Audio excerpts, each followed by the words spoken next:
At Arizona State University, we've made online education better, smarter, and more personalized so you can go further in your aspiring field. I decided to pursue medicine once I realized that ASU did have the online program for biological sciences. You're still required to learn the same curriculum. You're still being tested on the same content that anyone would be tested on in person. The comprehensiveness of the program prepared me so well for medical school. Explore over 300 programs at asuonline.asu.edu. And now, stay tuned for the program that has rated tops in popularity for a longer period of time than any other West Coast program in radio history. The Signal Oil program, The Whistler.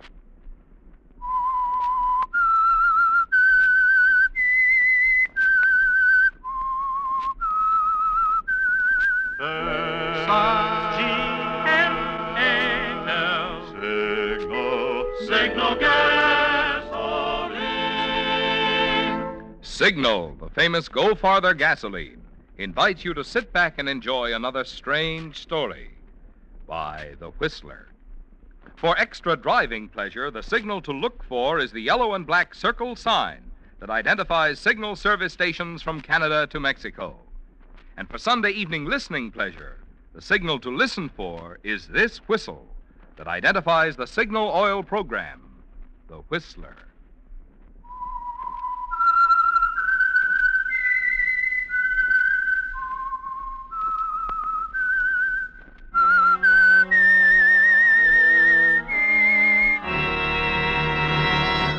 I am the Whistler, and I know many things, for I walk by night. I know many strange tales, hidden in the hearts of men and women who have stepped into the shadows.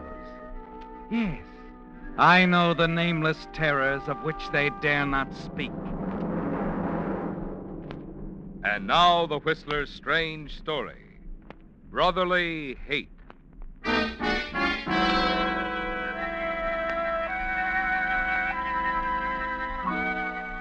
Visiting hours were over. The Jeffrey Long Museum in San Francisco was quiet. And in the private office of the owner, Jeffrey sat at his desk, staring at the note in his hands, a note that was damp, almost wet with his own perspiration. The hands trembled, and there was a tight, nervous feeling in the pit of his stomach, symptoms of terror. It had all started 3 months ago when Jeffrey Long had received the first envelope while in Cairo. Then followed days and weeks of mounting fear, because each Saturday thereafter, like a gentle stabbing before the final thrust, came an identical note, and the message was always the same. If you killed Estelle, you will die on the anniversary of her death. And now it's Saturday again. The feeling of terror grows stronger, doesn't it, Jeffrey? The beads of perspiration on your forehead colder. Yes, because it's Saturday, and tomorrow, Sunday the 17th, is the anniversary of Estelle's death. Yes? Mr. Burton is here, sir. Thank you, Miss Grant. Send him in. Come in, Burton. Come in. What's on your mind, Long? You know why I called you. Sit down. Want me to discover the lamp used by Ramesses IV? Oh, what I do for money. You're a private detective, aren't you? What about Estelle Blair's brother? Look, if you didn't kill the girl, why worry? For this brother, the one who's been sending me these letters, he's obviously a crackpot. He might do anything. Call the police. They'll give you protection. I tell you, he's got to be found. You've got to find him. I can't go around afraid of everyone I meet. Everyone from cab drivers to the caretakers here in my own building. Listen, when I walked in here nearly a year ago with a hunk of papyrus and an alabaster cup that belonged to King Tut, you hired me like that. Yes, certainly. Since then, I've been doing your dirty work. I've even swiped scarabs and jewel boxes for you all over the world. But murder's another thing, even for me. I want to know what I'm getting into, that's all. If you killed Estelle Blair, then I want to know about that. That clear? I've told you. Her death was an accident. And I'm telling you the result of my investigation. As far as I'm concerned, Estelle Blair never had a brother. Anytime you decide to give out with what really's got you scared, just dial my number. You can't walk out on me now, Burton. You can get another private eye. No, there isn't time. Like I said, when you're ready to tell me why you're so scared, just dial my number. But don't wait too long.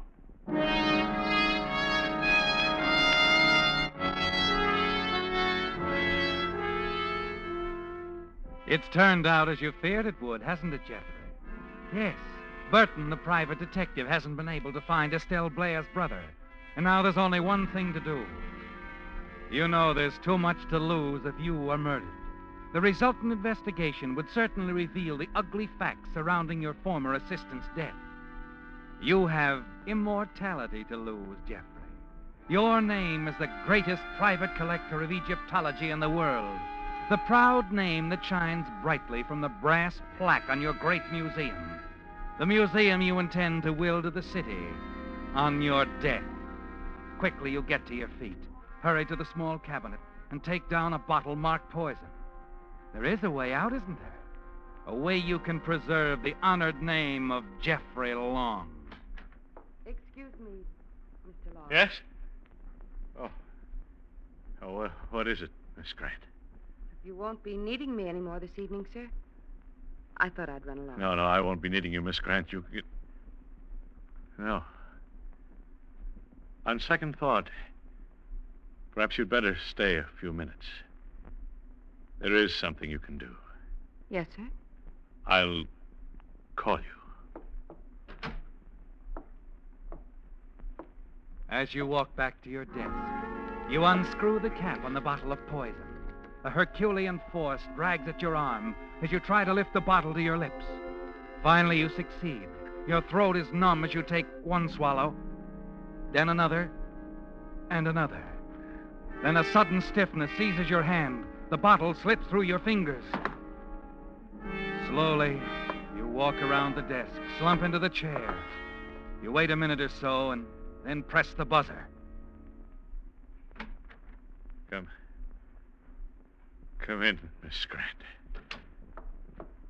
Mr. Long, is something the matter? Yes, I made a terrible mistake. In the cabinet, there are 2 bottles almost identical. One contains cough medicine.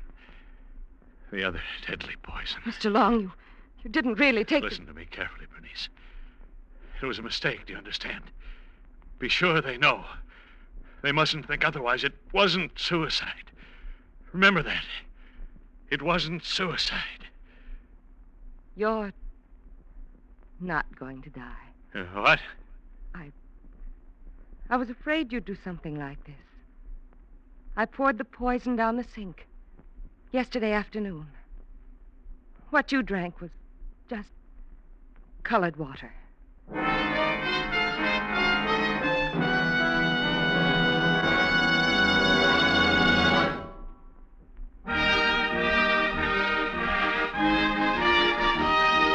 Ed Stevens of Long Beach, California, is the Whistler fan who receives a $20 Signal gasoline book this week as a token of our appreciation for sending in this limerick. There once was a driver named Abbott whose car took off like a rabbit. Signal Ethel, said he, is the fuel for me. From now on, I'll make it a habit. Signal, signal, signal gasoline. Your car will go far with Go Farther gasoline. If, like our friend Abbott, you like pickup that's quick as a rabbit, then Signal Ethel is the gasoline for you. But flashing pickup, mind you, is only one of the improvements you'll discover when you power your car with this super fuel. In addition, you'll enjoy Signal Ethel's extra power that makes cars fairly fly up hills and makes passing safer. And you'll be amazed at your engine's contented ping-free purr. For Signal Ethel is scientifically engineered to bring out the very peak of performance your car is capable of, regardless of age. So why not discover how much fun driving can be? Next time, treat your car to a tank full of the gasoline that's packed with more go. Next time, fill up with Signal Ethel.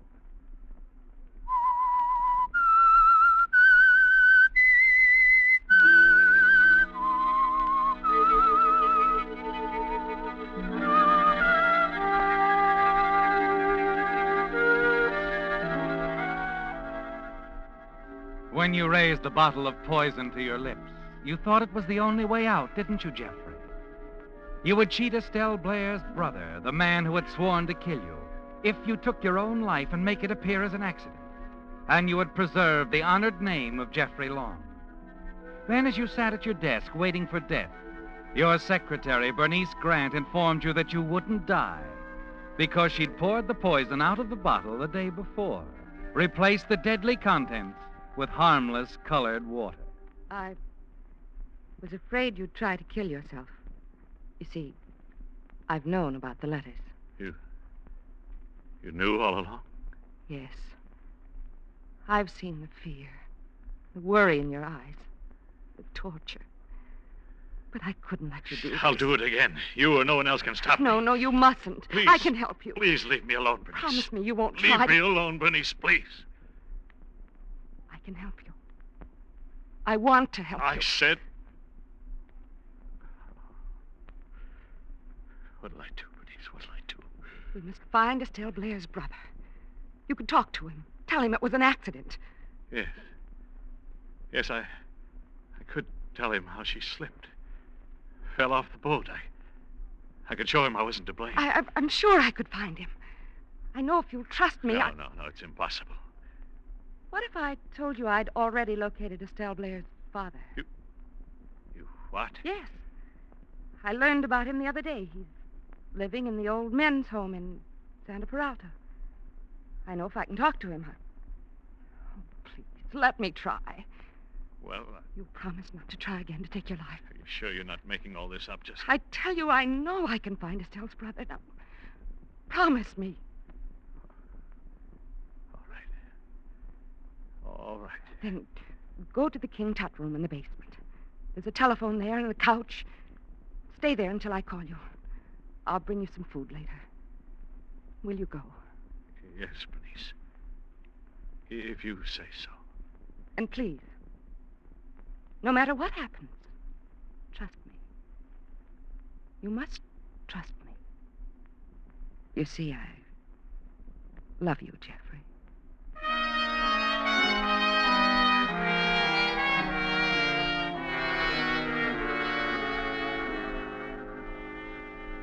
Still numb with shock, you find your way down to the King Tut room, the large storage room filled with relics from the Valley of the Kings in Egypt.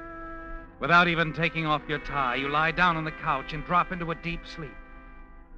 You awake much later, and when you look at your watch, you see that it's Sunday morning, the morning of the day you expect to be killed. Your thoughts fasten on the tiny bit of hope Bernice gave you yesterday. You quickly reach for the phone.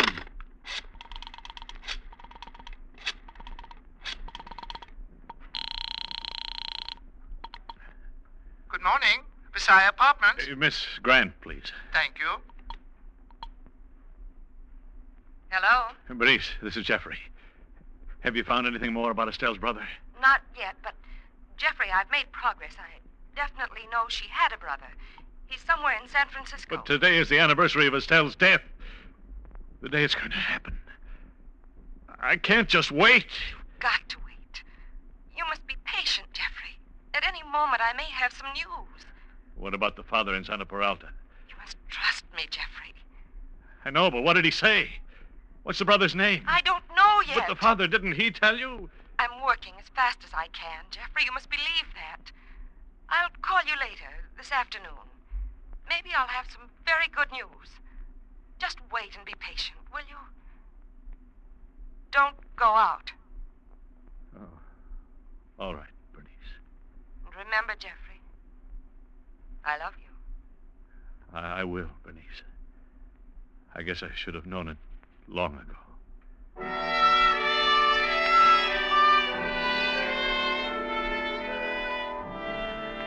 She convinces you to wait, doesn't she, Jeffrey? And you sit there quietly in the near darkness, trying to fight down your desire to run away and leave town.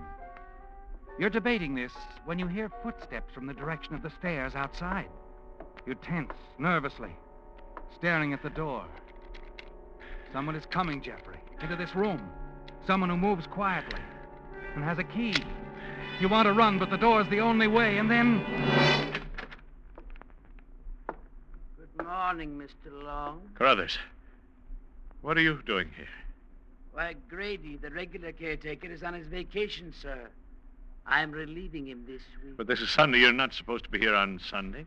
Miss Grant instructed me that you were here, sir, doing some special work. She asked me to bring this breakfast tray. Oh. Oh, yes, of course. I didn't see it. Sorry, Carruthers. It's all right, sir. Anything else? No. No, nothing else. Thanks.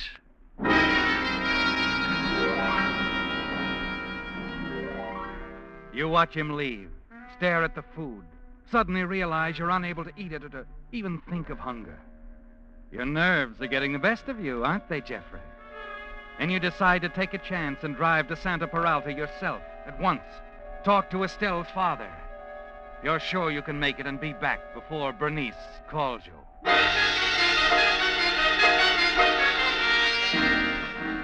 You're on the highway in 5 minutes, headed south. An odd feeling tells you that a car somewhere behind you has been making the very same turns and that it picked you up near the museum.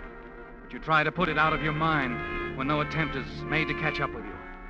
Hours later, pull up before an ancient stucco building bearing the sign, Santa Peralta Home for the Aged.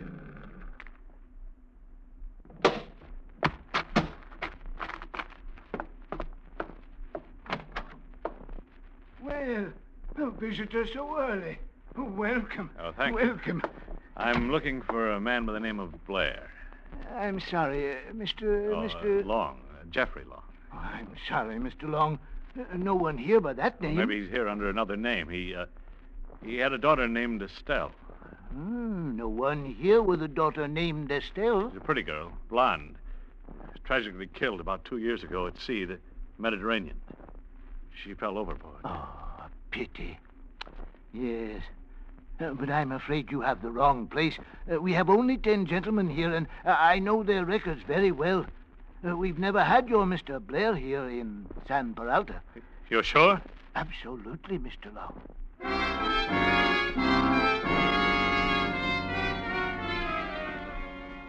Something has gone wrong, hasn't it, Jeffrey? Bernice told you Estelle's father was in the old men's home at Santa Peralta, but apparently she was lying. Suddenly you look around you, find that you're driving through the Marina district, not far from the little cottage Estelle used to share with her mother in the days when Estelle was your assistant at the museum. You turn left, then right, and you see the house. Hardly recognize it after all these years. You stop and get out of the car and walk toward a tall woman who is watering the lawn next door. Hello. It's a lovely day, isn't it? If you like 'em hot, this is going to be a scorcher. You live here long? 9 to 15 years. You're not a collector, are you? Oh, no. No, I'm neither a bill collector nor a process server. An old friend of mine used to live next door. Andrews, maybe? No, the name was Blair. Oh, them. Mother, big woman. Arms like the posts on that porch. Yeah, well, the girl, Estelle, was my friend. Sweet little thing, blonde as corn silk. She was killed, you know. Fell off a boat somewhere near Europe or Asia or somewhere like that. Worked for a museum. Well, I've been trying to locate her brother. Brother? I don't seem to remember any man in the Blair family. Seems like there was just Estelle and her mother. Oh, I see. Well, I've got to be going. There was a girl, though, used to live with the Blairs, a friend of Estelle's. Dark girl, slim, about 5'2", trim little thing. Wore hair in a bun. You know, I used to say to my husband, Mac, that dark girl looks more like Mrs. Blair than Estelle does. I bet you they're sisters. I used to say to my husband, Wait a minute. Mac... Be quiet. What? That car. It went past and now it's turning around on the street. Oh, no law against... Well, what is it? What's the matter?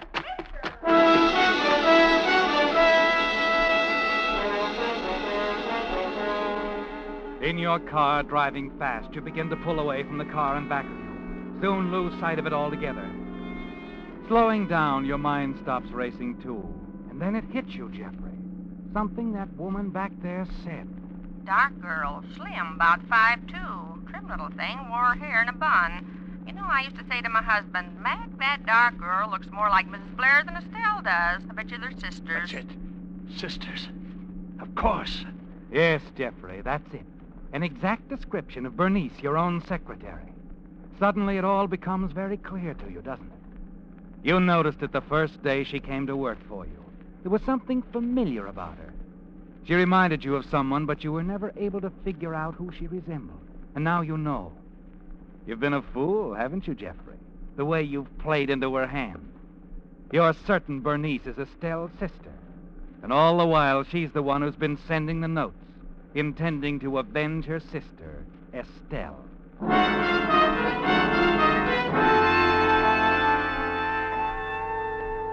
Back at the museum, you see no sign of the other car. But you're no longer worried about it, are you, Jeffrey? You're certain now that Bernice is your would-be assassin.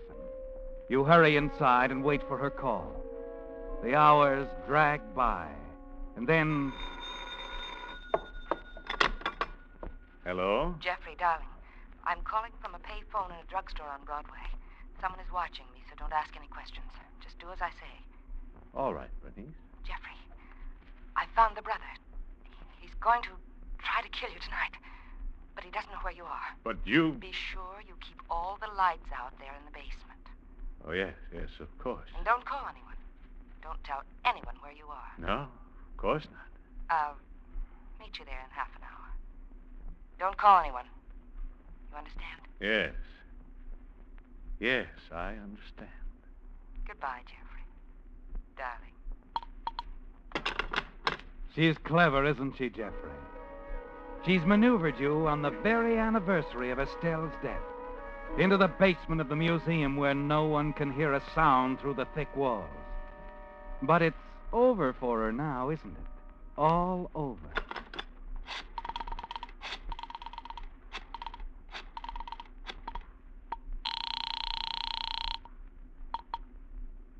Burton Detective Agency, Burton speaking. This is Jeffrey Long, Burton. Oh? What now? I know. I know who's been sending me those notes. Yes? My secretary all along. Bernice Grant. What? Yes. She's Estelle's sister. Now, you've got to help me. Look here, Long. I've told you where I stand. Before I do anything, I have to know. Are you prepared to go along with me? The whole way, if I tell you? What do you mean by that? I mean, even to doing away with someone? You mean Bernice? Yes.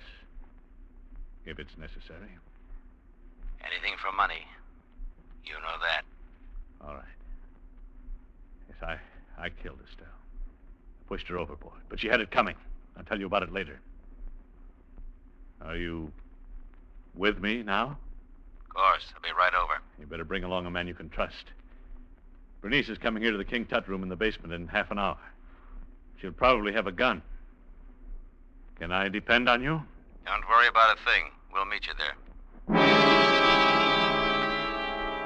It seems ages as you sit there in the dark waiting.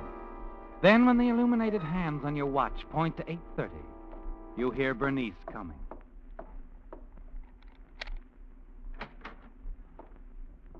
Jeffrey. Jeffrey, where are you? I'm here. Oh, I've been so worried. Here, let's turn on the light. Oh, I'm so tired, darling. I've been so worried. Isn't this carrying things a little too far, Bernice? Jeffrey, what do you mean? How stupid do you think I am? Jeffrey, what's this all about? Still playing the game. Didn't you think I'd see through it all? You know, Bernice, I visited San Peralta. And as you know, Estelle's father has never been there. I had to tell you something to keep you from doing away with yourself. It was all I could think of. Jeffrey, I've been working every minute, working for you. I asked you to trust me. Trust you? You've had me so worked up, I've suspected everybody I ran into. Even thought it might be Carruthers, the caretaker.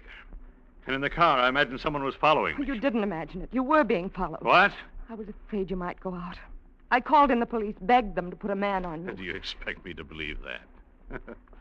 Here, give me that purse. Jeffrey! So carrying a gun. For what, Bernice? Jeffrey, it's for your protection. I was afraid he might find you here. Why are you pointing that gun at me, Jeffrey? You see, Bernice, I know all about you. Found out from a woman next door to your old house in the Marina District. I know you were the one who wrote me those notes. No! I know Estelle never had a brother. I've discovered something even more interesting. But it's... I've discovered that you, Bernice, the sweet secretary who said she loved me, you're the one who intends to kill me. Because you're Estelle's sister.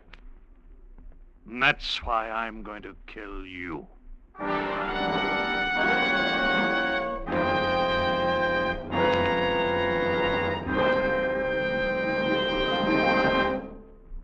There are two ways to buy new tires. One way is to keep driving on smooth, unsafe treads until one day you're sailing down the highway, probably miles from nowhere, when all of a sudden, broomp, broomp, broomp, you've got a flat.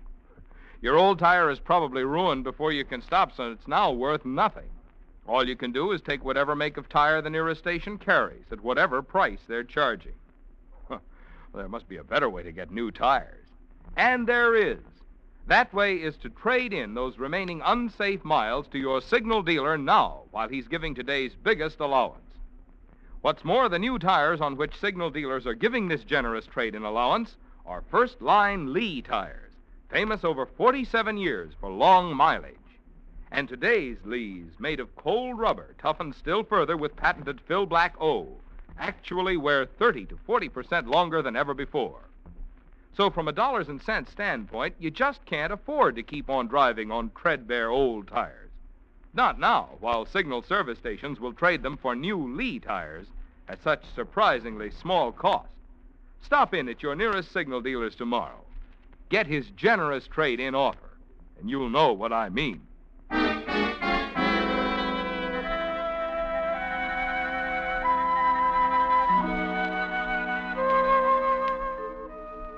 You watch Bernice standing against the wall, weeping. Everything is under control now, isn't it, Jeffrey? You're certain that you've outsmarted the girl you think is Estelle's sister. The girl you think wanted to kill you in vengeance for her sister's death. Now there's only one thing on your mind. To get out of the museum with Bernice and do away with her. You're tense, listening for the approaching footsteps which you know will be Burton. Oh, thank heavens, Jeffrey. He's coming. The detective I've had following you. Yeah, I'm sorry, Bernice, you're wrong. That's someone I sent for. But I told you not to call anyone. I know you did. You wanted me all to yourself, didn't you? You're out of your mind. Long, you in there? Yes, in here, Burton. Burton. Dick Burton? Yes. Come on out, Long. Shall I bring Bernice? No, leave her there a while. Come on out alone. No, don't go, Jeffrey. I found out for sure It's this morning. no use, Bernice. I fell for your lies for a long time. Wait, please! Jeffrey, don't go! The police will be here soon. Dick Burton is Estelle's brother. Her brother!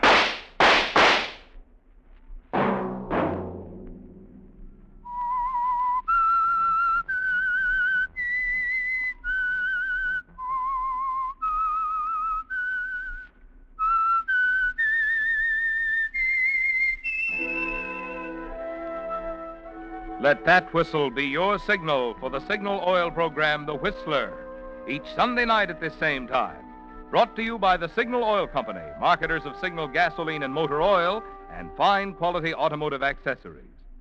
Remember, friends, if you'd like the fun of having your friends hear a limerick of yours read on The Whistler, the address to which to send it is Signal Oil Company, Los Angeles, California. Your limerick must be your own composition. It will be judged on the basis of originality, humor, and suitability, and the decision of the judges is final. All entries become the property of the Signal Oil Company.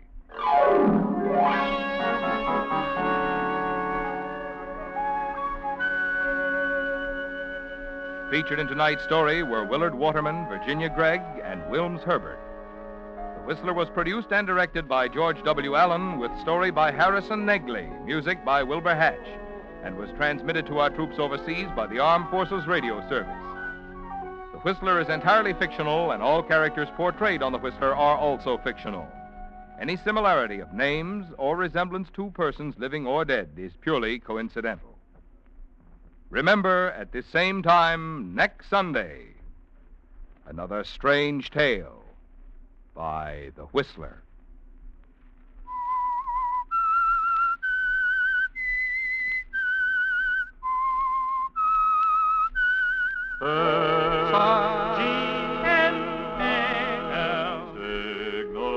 Signal gasoline. Your announcer has been Marvin Miller. This is CBS, the Columbia Broadcasting System.